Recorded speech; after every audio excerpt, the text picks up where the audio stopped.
Welcome to the course Introduction to Computers. In today's lecture, we will learn about different storage devices. हम storage devices के अंदर magnetic storage devices की categories को पढ़ रहे थे। तो मैग्नेटिक स्टोरेज डिवाइसेस की कैटेगरीज के अंदर हमने फ्लॉपी डिस्क को देखा था। आज हम हार्ड डिस्क को देखते हैं कि हार्ड डिस्क जो है ये किस तरह से हमारे पास अरेंज होती है और ये अपने डाटे को किस तरह से स्टोर करती है। तो हार्ड डिस्क हम कहते हैं कि हमारे पास जो है ये प्राइमरी स्टोरेज डिवाइस है जिसके ऊपर कंप्यूटर अपना डाटा स्टोर करता है। मेन ये नॉन वोलेटाइल स्टोरेज डिवाइस है, इसके ऊपर जितना भी डाटा हम स्टोर करते हैं वो स्टोर हो जाता है। अब हार्ड डिस्क के अंदर जो है जहाँ पे डाटा सेव होता है उसको हम प्लेटर्स कहते हैं। तो ये प्लेटर्स हैं ये एल्यूमिनियम के बने होते हैं, दो या दो से ज़्यादा ये प्लॉटर्स हो सकते हैं। प्लॉटर हम बेसिकली हमारे पास एक डिस्क होती है जिसकी दोनों साइड के ऊपर हम अपने डाटे को स्टोर कर सकते हैं कि इस पे टॉप पे भी और इससे बॉटम पे भी दोनों साइड के ऊपर हम अपने डाटे को स्टोर करेंगे। इसकी जो हार्ड डिस्क है इसकी रेवोल्यूशन जो स्पीड है ये 5400 से लेके 15,000 रेवोल्यूशन पर मिनट तक है। जितनी ज़्यादा हार्ड डिस्क की स्पीड तेज़ होगी उतनी तेज़ी से हम अपने डाटे को एक्सेस कर सकेंगे। अब इसकी रेवोल्यूशन की ज़रूरत इसलिए है कि हमारा जितना भी जो डाटा स्टोर होता है इसके ट्रैक और सेक्टर्स के अंदर होता है। अब हमारा जो हेड होता है जो जिसने इसमें से डाटे को रीड करना होता है उसकी पोजीशन जो है वो फॉरवर्ड और बैकवर्ड मूव कर सकती है, किसी और डायरेक्शन के अंदर इसको हम मूव नहीं कर सकते हैं। अब इस केस के अंदर जो है इसकी मूवमेंट है ताकि हम डिफरेंट लोकेशंस के ऊपर डाटे को रीड करना चाहते हैं तो इसके लिए हमें अपनी डिस्क को रोटेट करना पड़ेगा। अब इसमें जो डाटा है इसको फाइंड करने के लिए जो टाइम था हमारे पास फ्लॉपी डिस्क के अंदर वो 0.2 सेकेंड था कि अगर हमारा जो डाटा है उसको लोकेट करने के अंदर कितना टाइम लगता है। इस केस के अंदर जो टाइम है दैट इज़ 9.5 मिली सेकेंड या इससे भी कम टाइम के अंदर हम अपने डाटे को लोकेट कर सकते हैं कि डाटा कहाँ पे स्टोर हुआ है या नई पोजीशन जहाँ पे डाटा स्टोर करना है वो किस जगह पे हमने डाटा स्टोर करना है। इसकी जो कैपेसिटीज़ हैं ये ग्रेटर दैन 40 GB हैं। आजकल तो ये टेराबाइट्स के अंदर हार्ड डिस्क अवेलेबल हैं कि जिसके अंदर हम बहुत ज़्यादा डाटे को स्टोर कर सकते हैं। अब ये है कि बेसिकली हमें हार्ड डिस्क किस तरह से नज़र आती है। हार्ड डिस्क के अंदर जो ये हमारे पास प्लेटर्स हैं जिनके ऊपर एक्चुअली डाटा इन्हें स्टोर होना होता है। इसकी दोनों साइड्स के ऊपर डाटा स्टोर होता है। फिर इसके साथ हमारे पास ये जो हैं ये रीड राइट हमारे पास हेड्स हैं कि जिनकी मदद से हम अपने डाटा को रीड या राइट करते हैं। अब इसके अलावा इन हेड्स को फॉरवर्ड और बैकवर्ड मूवमेंट करने के लिए ये हमारे पास इसके साथ आर्म लगा हुआ है। आर्म्स की मदद से जितने भी रीड राइट हेड हैं ये अटैच होते हैं डिस्क के साथ और इसकी मदद से हम अपने डाटे को रीड या राइट कर सकते हैं। ये जो प्लेटर्स हैं इसके ऊपर जो है हमारे पास मैग्नेटिक कोटेड मटेरियल होता है आयरन ऑक्साइड जिसके ऊपर हमारा डाटा जो है वो सेव होता है। स्पिंडल की मदद से हमारी जो डिस्क है इस डिस्क की रोटेशन होती है। नीचे एक मोटर लगी होती है जो इस डिस्क को रोटेट करती है। अच्छा, इसके अलावा हम ये देखते हैं कि हमारा जब ये जो डाटा स्टोर होता है तो डाटा को हम अपने मैग्नेटिक स्टोरेज डिवाइसेस के ऊपर जब स्टोर करते हैं तो हम ये भी कर सकते हैं कि एक कंप्यूटर से दूसरे कंप्यूटर के ऊपर इनको ट्रांसफ़र कर सकें। अब कंप्यूटर्स के ऊपर इनको ट्रांसफ़र करने के लिए हम कहते हैं कि ये हमारे पास ये हैं वो रिमूवेबल हाई कैपेसिटी की डिस्क होनी चाहिए। रिमूवेबल हाई कैपेसिटी की डिस्क ऐसी डिस्क हैं जिनको हम एक जगह से दूसरी जगह कैरी कर सकते हैं कि हमारा जो डाटा है वो स्टोर होगा और उसको कैरी करेंगे। अब इसका हमें बेनिफिट ये है कि इनकी जो स्पीड है वो ज़्यादा होती है लेकिन इनको हम जो है वो फ्लॉपी डिस्क की तरह कैरी कर सकते हैं। कि फ्लॉपी डिस्क का बेसिक पर्पज़ ये था जैसे आजकल USB के अंदर हम अपने डाटे को एक जगह से दूसरी जगह ट्रांसफ़र कर सकते हैं तो फ्लॉपी डिस्क के थ्रू हम अपने डाटे को ट्रांसफ़र कर सकते थे। ये पुरानी टेक्नोलॉजी थी। आजकल USB मेमोरी कार्ड और इस तरह की जो फ्लैश ड्राइव्स हैं इन्होंने इसको रिप्लेस कर दिया है।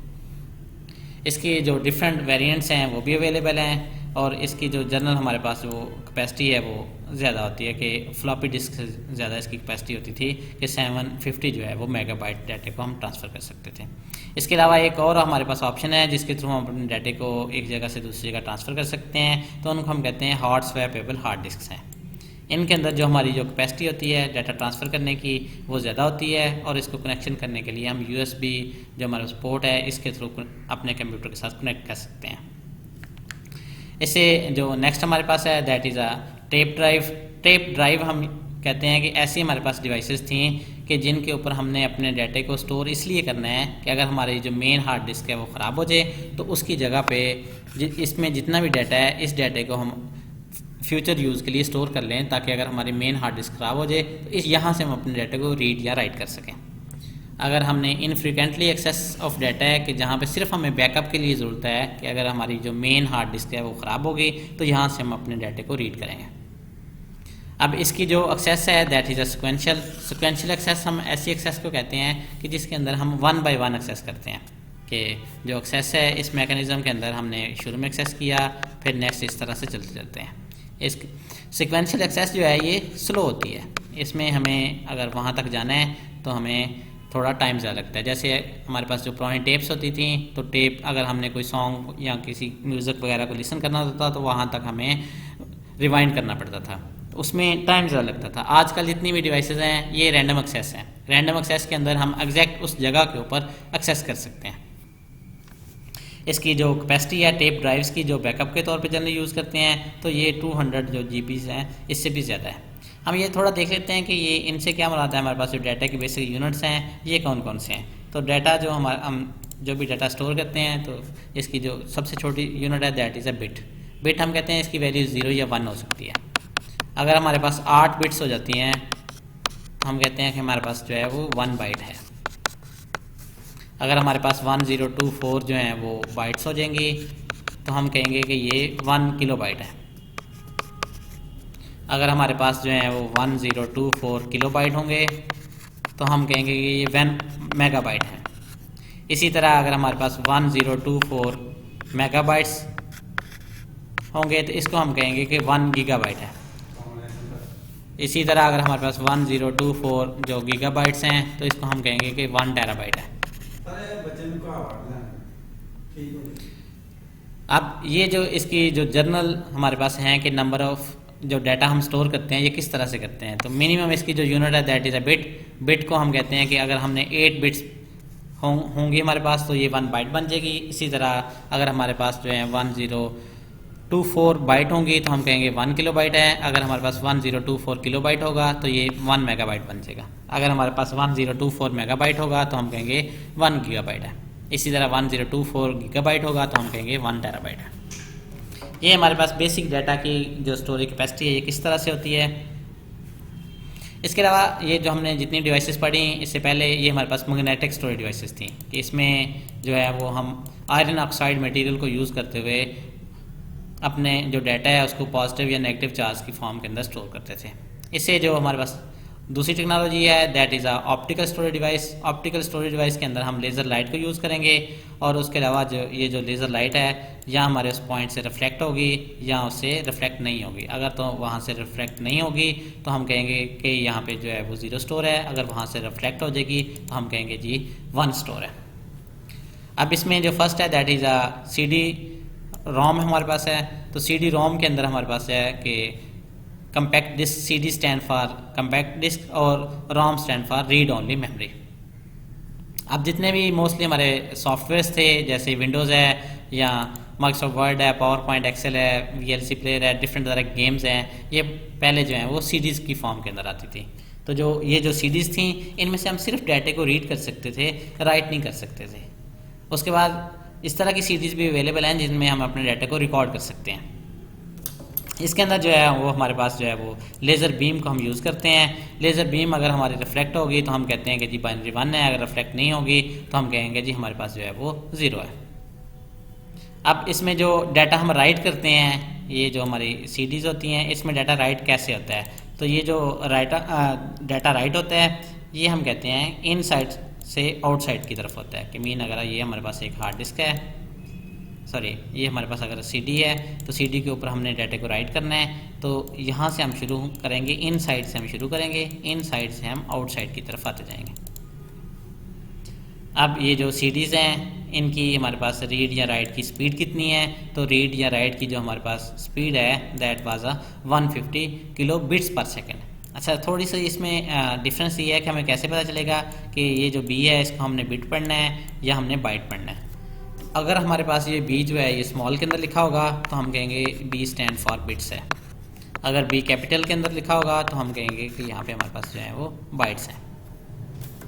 इसके बाद जो ज़्यादा स्पीड से जहाँ पे हम डाटा को रीड राइट कर सकते हैं तो वो इससे 10 टाइम फास्टर है। तो 10 टाइम फास्टर से हमारे पास जो है वो 1500 किलो बिट्स पर सेकंड के हिसाब से हम अपने डाटे को रीड राइट कर सकते हैं। जो स्टैंडर्ड सीरीज़ हैं उनके अंदर जो डाटा हम कैपेसिटी जो होल्ड कर सकती थी दैट वाला 650 मेगाबाइट ऑफ डाटे को होल्ड कर सकती थी। अब यहाँ पे चूँकि बी कैपिटल है तो यहाँ पे हम कहेंगे कि हमारा जो डाटा है that is in the form of a bytes. इसके बाद इसको रिप्लेस कर दिया सीडीज़ को डीवीडीज़ ने, डिजिटल वीडियो डिस्क ने। इनके ऊपर जो डाटा की स्टोरेज कैपेसिटी है वो ज़्यादा होती है। डाटा की जो जनरल कैपेसिटी है वो हमारे पास जो है वो 18 GB तक अवेलेबल हैं। आजकल इससे भी ज़्यादा जो कैपेसिटी की हमारे पास जो है वो डीवीडी डिस्क अवेलेबल हैं। ये उसी तरह से हम इनमें से डाटा को रीड राइट कर सकते हैं जैसे हम जो हमारे पास सीडीज़ थी उससे डाटा को रीड राइट करते हैं। इसके अलावा हमारे पास जो है वो ऐसी सीडीज़ और डीवीडीज़ हैं जिनको हम रिकॉर्ड कर सकते हैं कि हम इसमें अपने डाटे को राइट कर सकते हैं। इसमें डाटे को राइट करने के लिए हमारे पास जो है वो सीडी जो ड्राइव है या डीवीडी ड्राइव है उसके साथ हमें एक स्पेशल सॉफ्टवेयर यूज़ करना पड़ता है, उसकी मदद से हम अपने डाटे को रिकॉर्ड कर सकते हैं। अब इसमें जो डाटा हम स्टोर कर सकते हैं वो हमारे पास कोई डाटा हो सकता है, ऑडियो हो सकती है, वीडियो हो सकती है जिसको हम रिकॉर्ड कर सकते हैं। लेकिन डाटे को अगर हमारे पास जो सीडी ऐसी है जो सीडी और है मेन वन टाइम ये रिकॉर्डेबल है कि एक दफ़ा अगर हमने डाटे को यहाँ पे रिकॉर्ड कर लिया तो इसको हम चेंज नहीं कर सकते हैं। और इसमें जो डाटा राइट होगा वो तब तक हम राइट करते रहेंगे जब तक ये डिस्क जो है ये फुल नहीं हो जाएगी।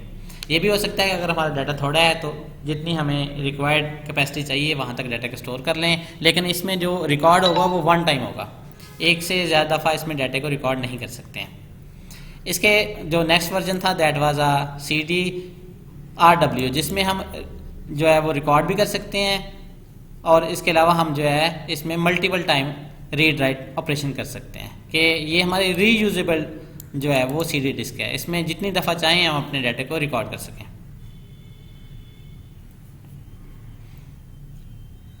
अब इसकी जो रीयूज कैपेसिटी है दैट इज़ 100 टाइम्स है कि अगर हमारे पास सीडी जो है वो RW है कि जिसको हम मल्टीपल टाइम जो है वो रिकॉर्ड कर सकते हैं, तो इसकी जो जनरल कितनी दफ़ा हम अपने डाटे को रीयूज़ कर सकते हैं, दोबारा से रिकॉर्ड कर सकते हैं दैट इज़ 100 टाइम्स। इसके बाद ऐसी सीडीज़ भी अवेलेबल हैं जिनके हम अपने फ़ोटोज़ को स्टोर कर सकते हैं। ये जो सीडीज़ बनाई थी ये कोडेक जो कंपनी है इसने बनाई थी, इसके ऊपर हम अपने डाटे को स्टोर करेंगे।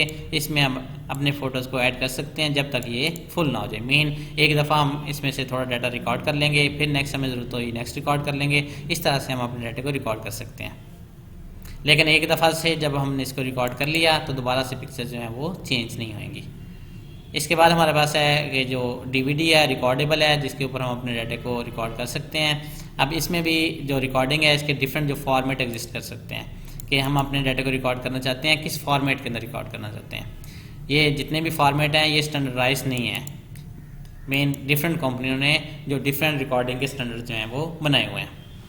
अब इसकी मदद से हम अपनी जो डीवीडीज़ हैं इनको रिकॉर्ड कर सकते हैं और ये जो रिकॉर्ड हुई हैं हमारे पास डीवीडीज़ हैं ये सारे प्लेयर्स के अंदर हमारे पास नहीं चलेंगी, बल्कि जिन प्लेयर्स के अंदर या जिस तरह की कंपनी के प्लेयर्स के अंदर हमने रिकॉर्ड की होंगी उस तरह की कंपनी के जो प्लेयर्स हैं उनके अंदर ये दोबारा से इनको हम रीड कर सकते हैं।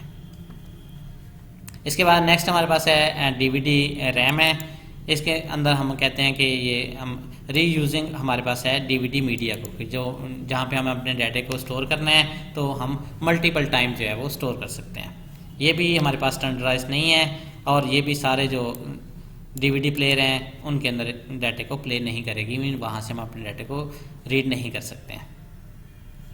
अच्छा, रैम स्टैंड फॉर यहाँ पे हमारे पास है कि ये हमारे पास है रैंडम एक्सेस मेमोरी है, तो डीवीडी हमारे पास है डिजिटल वीडियो डिस्क। इसके बाद नेक्स्ट हमारे पास जो थर्ड टेक्नोलॉजी है, अभी तक हमने पढ़ी ऑप्टिकल टेक्नोलॉजी, अब हमारे पास है solid state devices. Solid state devices ऐसी डिवाइसेस होती हैं जिनके अंदर कोई फिजिकल मूवमेंट नहीं होती है। मैंने कहा था कि हमारे पास जो मैग्नेटिक स्टोरेज डिवाइसेस हैं या ऑप्टिकल स्टोरेज डिवाइसेस हैं दोनों के अंदर मैकेनिकल मूवमेंट मौजूद है, जबकि जो सॉलिड स्टेट डिवाइसेस हैं इनके अंदर कोई मैकेनिकल मूवमेंट मौजूद नहीं है, बल्कि हमारे जो इलेक्ट्रॉनिक कंपोनेंट हैं उनके थ्रू हम अपने डाटे को स्टोर करते हैं।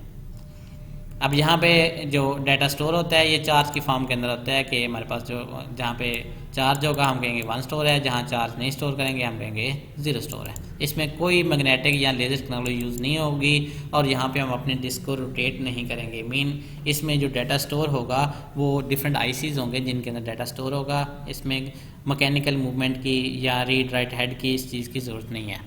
इसी वजह से ये जो हमारे पास है ये फास्ट है, क्योंकि जो कंप्यूटर है इसके अंदर भी जितने भी कंपोनेंट्स हैं वो इलेक्ट्रॉनिक कंपोनेंट हैं और जो डाटा स्टोर होना है वो भी इलेक्ट्रॉनिक कंपोनेंट के अंदर होना है।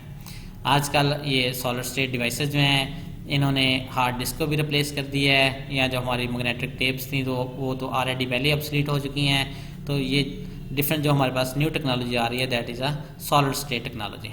आजकल हमारे जो लैपटॉप्स नए आ रहे हैं या नए जो डेस्कटॉप कंप्यूटर्स आ रहे हैं उनके अंदर भी जितनी भी हार्ड डिस्क हैं वो सॉलिड स्टेट डिवाइसेस हैं। सॉलिड स्टेट डिवाइसेस की रीड या राइट करने की जो स्पीड होती है वो ज़्यादा होती है। इसके अलावा ये पावर भी कम कंज्यूम करते हैं और जो हमारी मैग्नेटिक हार्ड डिस्क थी उसके अंदर जब हार्ड डिस्क रोटेट करती थी तो उससे एक नॉइज़ जनरेट होता था, तो इनमें नॉइज़ भी जनरेट नहीं होता है। सॉलिड स्टेट डिवाइस के अंदर हमारे पास है फ्लैश मेमोरी है। फ्लैश मेमोरी हमारे पास जैसे यूएसबी है, अगर हमने अपने डाटे को ट्रांसफ़र करना है या हम अपने डाटे को रिकॉर्ड करना है तो उसको हम कहते हैं फ्लैश मेमोरी है। जो हमारे पास मोबाइल फ़ोन है, कैमराज हैं या हमारे पास यूएसबी ड्राइव्स हैं उनके अंदर फ्लैश मेमोरी को यूज़ करते हैं। अब ये कम्बिनेशन है रैम का और रोम का। इसके बाद हमारे पास स्मार्ट कार्ड्स हैं, जैसे हमारे पास एटीएम कार्ड्स वगैरह होते हैं या आजकल जो नादरा के कार्ड हैं जिनको हम स्मार्ट कार्ड कहते हैं, या क्रेडिट कार्ड्स हैं। इनके साथ एक चिप लगी होती है, चिप के अंदर हमारा जो डाटा है वो स्टोर होता है। आजकल चूँकि डिजिटल बैंकिंग की तरफ सारी चीज़ें मूव हो रही हैं तो इवेंचुअली जो कैश है इस चीज़ को रिप्लेस कर दिया जा रहा है विद अ स्मार्ट कार्ड। कि स्मार्ट कार्ड के अंदर आपके बैंक अकाउंट की इन्फॉर्मेशन, आपका बैंक बैलेंस कितना है, आपका नाम, सारी चीज़ें जो हैं वो इसके अंदर स्टोर होंगी। सॉलिड स्टेट जो डिस्क हैं, डिस्क के अंदर भी हम अपने डाटे को स्टोर कर सकते हैं। तो सॉलिड स्टेट जो डिस्क हैं ये आजकल हमारी जितनी भी हार्ड डिस्क वगैरह हैं इनको रिप्लेस कर दी जा रही हैं। अब जो सॉलिड स्टेट डिस्क हैं इसकी जो एग्जांपल एक हमारे पास है कि हमारी जो रैम है ये हमारे पास कंप्यूटर के अंदर जो रैम होती है ये सॉलिड स्टेट डिस्क है। इसकी जो स्पीड है रीड राइट करने की और एक्सेस करने की ये बड़ी फास्ट होती है, क्योंकि जो रैम है इसने परमानेंट डाटे को स्टोर नहीं करना होता, तो इसलिए हम कहते हैं कि ये वोलेटाइल स्टोरेज डिवाइस है। जहाँ पे हमें डाटे को स्टोर करना होगा तो वहाँ पे हम नॉन वोलेटाइल स्टोरेज डिवाइस को यूज़ करेंगे। अब नॉन वोलेटाइल स्टोरेज डिवाइसेस के अंदर हम जो है वो बैटरी को एज ए बैकअप यूज़ करते हैं।